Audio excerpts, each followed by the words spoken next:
রাতের সোউল হ্যাংগ্যাং ব্রিজের নিচে এখন আর কোনো অন্ধকার নেই। কংক্রিটের ধূসর পিলার আর সিলিং জুড়ে এখন খেলা করছে রঙের মেলা। 3D প্রজেকশন ম্যাপিং, শব্দ আর ছবির মেলবন্ধনে নদীর ধারের এই হাঁটার পথটি রূপ নিয়েছে এক জীবন্ত আর্ট গ্যালারিতে। সোউলের নডিউল আইল্যান্ডে তৈরি এই ক্যানভাসের নাম দেওয়া হয়েছে অ্যাটেলিয়ার নডিউল।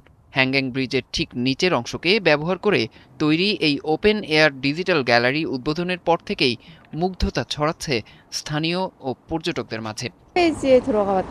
আমি ওয়েবসাইটে প্রজেক্টটি দেখে চলে এলাম। এখানে আসার পর দেখছি জায়গাটি যেমন শান্ত তেমনই ঠান্ডা, আর চারপাশের এই আলোর খেলা আমার কল্পনার চেয়েও সুন্দর। ব্রিজের নিচে এমন চমৎকার একটা জায়গা তৈরি হতে পারে তা সত্যিই ভাবিনি।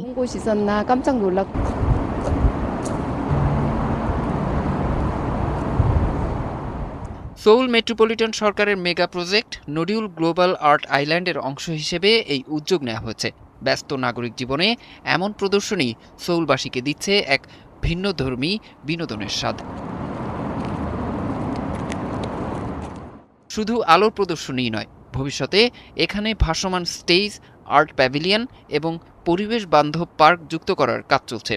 ২০২৮ সালের মধ্যে পুরো দ্বীপটিকে একটি আন্তর্জাতিক সাংস্কৃতিক কেন্দ্রে রূপ দেওয়ার পরিকল্পনা রয়েছে কর্তৃপক্ষের। অরিসুল ইসলাম, ৭১।